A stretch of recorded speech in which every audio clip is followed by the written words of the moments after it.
I am your girl Talisa Rae. What's up? How you doing, Ray of Sunshines? Welcome back. We are on part 2 of my marriage in sickness and in health. Last time we talked about for richer and for poor. I'll stick that video somewhere in this video up at the top if you'd like to see what I was talking about. We're getting ready. Last time I didn't do any foundation. This time I will do some foundation. Just for those of you who are just joining us for the first time, I am going to prime my face this time with a sample that I got from Smashbox. It's a photo finish foundation primer. Not sure if you can see that. Nonetheless, just for a quick recap, I pretty much said how disrespectful I was in my marriage. If I'm looking down, it's because here's my mirror. And if I happen to look at the viewfinder, I just want to make sure you guys are getting me in some good light. That I was super disrespectful in my marriage of 3 years, 9 months, and 2 days to my late husband, who passed away back in September of 2015. So I'm kind of sharing how I feel about vows. I actually did my eyebrows before we started because I needed to clean them up a little bit. And that I wasn't really proud of who I was as his wife when it related to for richer or for poorer. And after the fact, how I feel like I was disrespectful. And, you know, I feel really bad about it, and how I will approach my next committed relationship, whether it just be me in a relationship or me married, how I'm going to look at things differently. So now let's just talk about in sickness and in health. So I'm going to start like I always do. And that's with my concealer, so I don't scare y'all the entire video, because people wanted to know last time what concealer I was using that would just make it look like I had on makeup, or a full face of makeup that covered so well. It was just MAC NW40 Studio Finish Concealer, broad spectrum. I know I don't really wear a whole lot of makeup, so if you're here for that, I do apologize now. So I was married again for 3 years, 9 months, and 2 days. I met my husband in June of 2011. He asked me to marry him. He moved in with me September of 2011, asked me to marry him in December 2011. We got married in July 2012. Pretty fast. I kind of talk about that in the previous video as well. But I say all that so that you guys can get a real, perspective of how long my husband was sick. I got married in July 2012. We were married for a little over a year and a half before he was diagnosed the first time with cancer, stage 2 cancer, December of 2013. I did not mention that, I might have mentioned that we had broken up a couple times. This would be one of those times right before he had gotten sick. I was done. I felt disrespected. He wasn't pulling his weight. I talk about that. And I put him out. Well, he comes back because he was sick. It wasn't because he had made any great strides in doing the things that I had requested of him, like getting a job, not a lot of money or any of that. Just something that would assist or be, you know, supplemental to my income. That's not why he came back. He came back. He came originally to visit and called the emergency, called 911 because he couldn't breathe. I had left him in Kingston there to spend some quality time together, and he had to call 911. I had to come back, okay? We found out he was sick in 2013, did not know it was cancer. He was bleeding internally. They could not figure out what was wrong with him or how to stop it. And so that's how they found out that he had some polyps in his stomach. They did some work. He was in there for about 2 weeks. When they did the surgery to remove the polyps, that's how we found out it was cancerous. It was stage 2. They did not recommend for him to get chemotherapy. I feel like if we had gotten, or if that was the recommendation from the doctor for us to get chemotherapy, we would have done it because it would have prevented us for what happened next, okay? So I took him back, not because he was sick, but it was because I was his wife, and I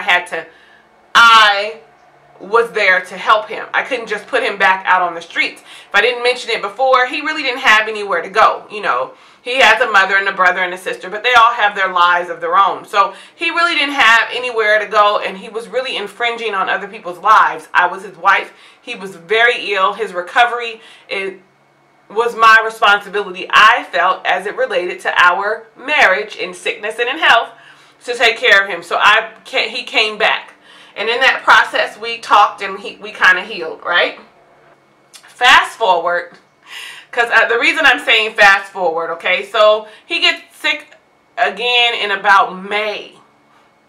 But again, he doesn't hold up his end of the bargain. I'm tired. I don't want to be taking care of a grown man. I'm done. Y'all hear me? But evidently God had something else in plan, because my husband got sick again. And who does he call? He calls me. He's on my insurance. He really isn't aware of what to do. Where his wife, who is brilliant, toot toot, and has kind of experienced this something like this. I am familiar with dealing with doctors and managing sicknesses and what to do and how to speak to them and how to call the insurance company if I need to.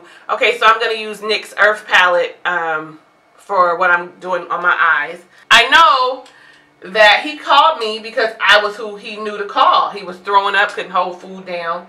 And of course, we had just went through what we went through in November, December the previous year. So of course he called me. Babe, who do I call? What do I do? I take the helm. We start to see our regular doctor. We start seeing a gastroenterologist. We go to an oncologist. Nobody sees anything wrong. They do the blood work for the cancer. Can't find any cancer in his system at all. You hear me? None, y'all. I'm not kidding when I say none. And these are probably the wrong brushes, but these are the brushes that I use because, yeah, this is how I know how to use them. So, longer story short, because this is a long period of time, my husband is going to the hospital once a month because he is not holding food down. He is throwing up. They are sending us home constantly after just giving him an IV saying his potassium is low. Finally, I was just like, okay, so you telling me we done been here 5 times in the last 3 months, 2 months possibly, and I want to say maybe more than that. It might have been a month and a half, because it felt like once a week we were going to the hospital because he was throwing up all the time, could not hold any food down, was throwing up. So, and would get weak and be really, really, really sick. Finally, the professional that I am, however, also that the lioness that I am, has come out, and I have pretty much asked, okay, so why are we not doing CT scans or MRIs or PET scans? We did all of those, still nothing. We're still coming to the hospital once a week because he's sick. Finally, I say, are you guys able to do an endoscopy and an introscopy? Because there's something happening in the inside. This is not right, and I remember that this is something that they did at our previous stint at a different hospital that we were in. So when they did that, they found that there was blockage in his intestine. And so they were like, okay, we see what the problem is. We're going to do surgery. Boom. We have the surgery. We go in. The assistant surgeon comes out, Dr. Leslie. I will never forget him. He was the kindest surgeon I had ever met. He had a relationship with us. He comes out and sits and says to me, Mrs. Gregg, of course says my last name, Mrs. Gregg, or my married name, because I'm back to my maiden name, but Mrs. Gregg, so we did the surgery, we opened your husband up, but we were not able to remove the area of his intestine that was blocked. What? Why? We open him up, and there are hundreds of little tumors all over his stomach, everywhere. So I want you guys to think about a paintbrush and paint splatter across the wall. Like if you flick the paintbrush, that's exactly how he made me visualize it. He was like, we could not operate on him. So now I want you guys to think, now this has been exposed and there's air hitting it. Y'all, I don't know if you know anything about it, but once air hits it, they get worse, they multiply. What they did say was that, well, we rerouted his intestines so that he would be able to eat. They closed him up. We're going to have this well-known oncologist come and talk to you, Dr. Nagorny, Dr. Robert Nagorny, great oncologist, did everything he could for my husband. So I'm going to leave that there and say we went through this for a year and a half. Let me give you a quick timeline, really quick. My husband I got married I met my husband in June 2011. I got married in July 2012. My husband got sick in December 2013 and again in May 2014. My husband left this earth in September 2015. We were married for 3 years, 9 months, and 2 days. Okay? Listen to me. The majority of my marriage was very tumultuous. We were either struggling financially or he was sick. In sickness or in health. For richer or for poor, in sickness and in health. I had to tell you that little synopsis. I didn't give you the whole background, which I can. I want to talk about in-laws and the whole 9 yards, so we'll probably do a whole lot of get ready with me's. But I needed to give you guys that little bit of information so that you could hear or feel where I was coming from when I say these next few things that I'm going to say to you. In sickness and in health. In sickness and in health. Nobody is expecting to get married, to be broke, and to have to care for their spouse. When I say I cared for my husband had a G-tube, which means he was fed through his stomach, a gastro tube. He had a J-tube, which helped to expel his waste. Okay, he needed shots in his stomach. He had a constant IV. Y'all don't understand. He had a port. Did he have a port? He didn't have a port. He didn't want to have a port because I think the port kept getting infected, so we stopped using it. So he did have a port.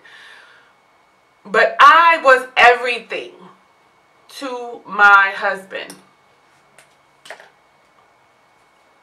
Like I told you, my husband, his mother's living. He has a sister that's older than him and a younger brother. They're Irish twins because he's 13 months younger than him. But it was me that took care of my husband. It was me in sickness and in health that did everything. I was the caregiver. I was the provider. I provided the financial source of income. I was the what do they call the health van or the caravan, whatever it is that takes you to and from. I was your taxi to and from the hospital all the time, y'all. When I say all the time, I was on first name basis with a lot of the nurses. A lot of the hospital staff. We were there often, 2, 3, 4 o'clock in the morning. I was tired. I was ugly. I was wore the fuck out. But I was what he had. So even when I reached out to get help from his family, I didn't get the help that I needed. I needed a break. I needed to rest. When I got help from his family or they came over for a little while, it was, Talisa's not sitting in here with us. She, doesn't like us. No, I'm resting. Maybe makeup wasn't a good thing. So you aren't, maybe it wasn't. You aren't prepared. So at this time when he's sick, I was like 38, 39. So at 38, 39, he was 43, 44. Nobody is expecting to have to care for their spouse in this capacity. Now, I know that there are people around the same age that experience the same thing. I know that there are people younger than me that have gone through this, but on average, this is not what you're expecting. You're not expecting to be a caregiver, a nurse, a counselor, an advisor. You're not expected. My husband was from the hood, like really from the hood though. My husband got his GED while he was in prison. So he was bright, but not in the sense of book smart. You understand what I'm saying? He could hold a conversation with anyone, carried himself very well, but was not well versed on things that maybe I would know financially, or things about insurance, or speaking with doctors. You know, he did get a little nervous. He would listen and look at me when they asked and talked to him. He would look at me because he wanted me to be the vocal. So I was everything. I was his voice. Y'all, it was like me speaking for Kingston, you speaking for your child. Like, that's who I was for my husband. And I'm going to be honest, y'all. You know, I like being honest and I like being transparent with you guys. It was tough. It was tough, and I was still very mean. Sometimes I would think that my husband was being super dramatic. Because we were going to the hospital. Let's say today's Monday. We go to the emergency room. They do see whatever they see. They send us home. On Wednesday night, he'd be like, babe, I need to go back to the hospital. And I'd be like, didn't they just send us home? This is going to be NYX's Stockholm palette. Not really palette, but like, you know, it's got blush and contour, highlight and blush, and 4 colors in it. I got it last Christmas. Bought it for myself. So I'm just saying, I still wasn't pleasant. I was still irritated. You're compounding more things on me, right? You already weren't holding up your end of the bargain when you were well. We were struggling financially, because I'm not going to say we were broke. Our need was always supplied. It was always met. God always made sure things were taken care of. It was tight. It was a struggle. I wasn't able to get my nails and my hair done like I used to all the time. You know, the extras I was very spiteful for. I had already been the financial source, the head of household as it relates financially. I was the provider, the end-all, be-all when it came financially.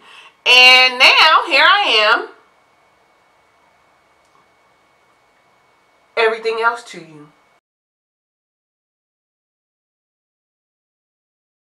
Now I'm everything else to you. Now I am, like I said, your nurse, your taxi driver. I'm still your lover. I'm still the provider. I'm your advisor. When I say that, I'm also the LVN, because, you know, I'm wiping you and giving baths and shit. I'm your best friend, right? I'm your confidant. I'm still all these other things, but now it's just a lot. It's heavy on me. And I'm not pleasant to be around. I am being mean as fuck. Getting up in the morning like, damn, you can't call nobody else. You can't call your brother. You can't call your mama. You can't, you know, your mama not working. I still got to go to work the next day. You know, when it's time for big reports, my life wasn't stopping. I still had Kingston. I still had Royal. I still had all my other life, and I still had to be everything to this man. Y'all, I would normally put my eyelashes on right now, but I don't want to stop the momentum. And since I'm putting on foundation, let's just do that right now. I am going to go old school and wear my Mary Kay medium coverage foundation in bronze 500. Next time I'll do a different one. I'll try to use my Fenty Beauty. Sometimes it feels kind of chalky.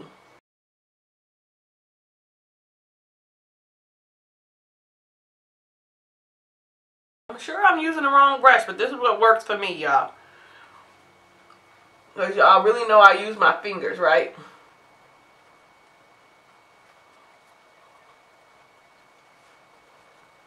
So things were really, really rough for me. Mentally, I was losing it. So I was mean. I was mean. Not only that, my husband wanted me at the hospital every step of the way. So if they kept him, he wanted me to stay at the hospital. Now I would leave him and I would have like call somebody. My cousin worked in the hospital.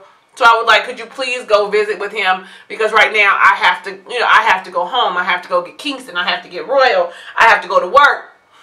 I'll be there after work. I'll go stop on my way home after work, stay an hour, go get Kingston, go get Royal, fix their food, and then go back home. Y'all, it was a lot.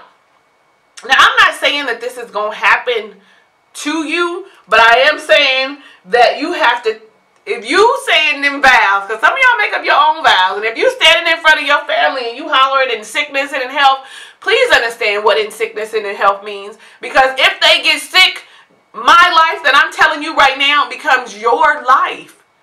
And it is stressful. And you still have to be their supporter, their encourager, their uplifter. You still have to be, you still have to somehow make them feel like these grand men. Listen. I'm not going to even pretend like that's what I was doing. Hell, I told y'all I was disrespectful. I'm going to try and do some contour with my NYX Wonder Stick, okay? This got a highlight on it too, but I don't know how to do that with this stick, so we ain't going to use it. And this is where my natural, see, it's still there. I don't even have nothing there. That's my natural contour line. I see them. They be putting it up. That might not have been right. We're going to use the same brush. Because y'all know I don't really know what the hell I'm doing. And we're going with it. We're hoping it's going to turn out nice. So I really need y'all to hear me when I'm telling you you want to be a wife. I'm all for you being in a healthy, committed, successful relationship. I really am. But I want you to also sit and consider the things that I'm talking about. I need you to hear. I think maybe we should try some. We're going to try some bronzer. Oh, shoot, y'all. That's crazy. I think highlight in my eyelashes and we'll be done. I'm not sharing my story to scare you. I'm sharing my story to prepare you. I want you to have a realistic view of what marriage looks like and what it entails. So, I mean, starting off, if you don't have children, then this whole thing about me having to do this extra stuff because I had children, I still had a whole family that I was taking care of in addition to my husband, then hear that. But understand that reality hits. Your sickness may not be as big as mine. I didn't say what kind of cancer in the beginning, but it was cancer of the duodenum. Your sickness just may be like he has the flu. And he catches pneumonia and has to go to the hospital. And if you know anything about men, they get real baby-like, babyish, baby-like when they get sick. My husband was a trooper, and he dealt with a hellion, me, who loved him, and it was shown by the way I took care of him, but not by my actions or the things that I said or how I treated him.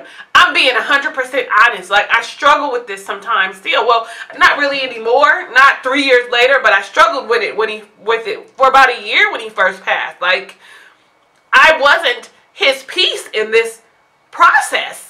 I wasn't what he could look forward to, all the time. A lot of times I was his smile. I would, sing with my no singing self. I would hug him. I would, you know what I'm saying? I would reassure him. We would pray together. I would love up on my husband.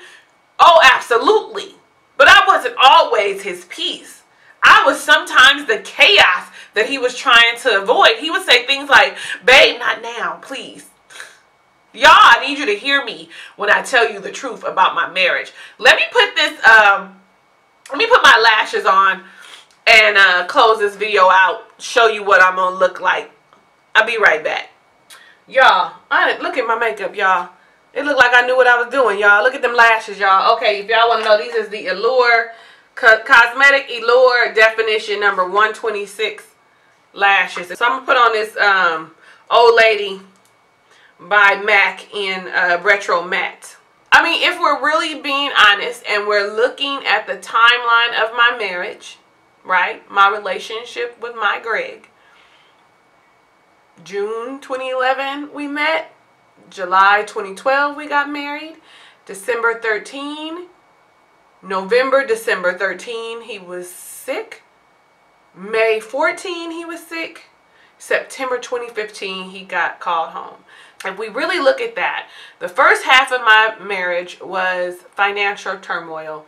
The second half of my marriage, my husband was sick the majority of the time, plus financial turmoil, because when you think about me being the provider, I'm the caregiver, I'm the nurse, I'm the taxi driver, I'm the counselor, I'm the advisor, I'm the lover.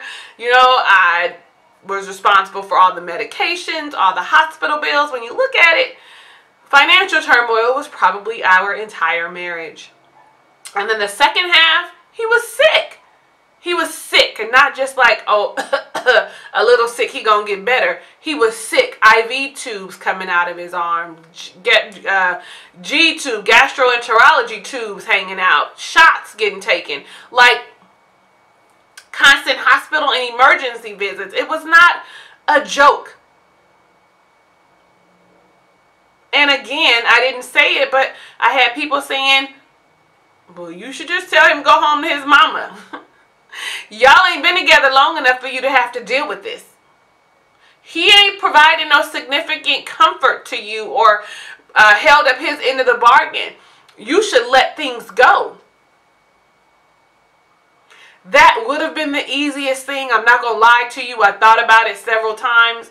But the God that lives in me had tasked me to be this man's wife and everything that that entailed. For richer or for poorer, in sickness and in health, I stuck through this marriage. I hung in there. We were only married 3 years, 9 months, and 2 days. I think I experienced more than a woman that had been married for 15 years. I went through a lot.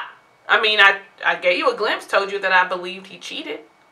Like, so I went through a 15-year marriage in 3 years. Like, you have to really prepare yourself to be somebody's wife. And if you are not really ready to go through, to have the good stuff and deal with the bad stuff, to somehow figure it out and still uphold your end of the bargain, and not really look at what he's supposed to be doing and pray to God that he does what he's supposed to be doing, sis, I think you should really reevaluate your purpose of marriage.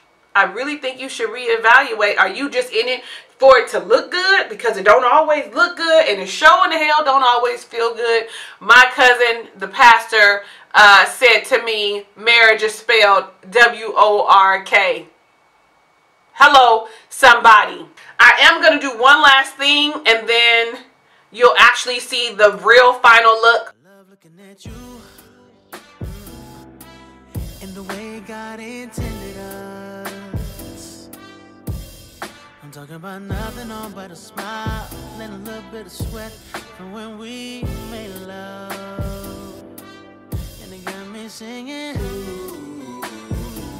oh, your body makes me go, yeah.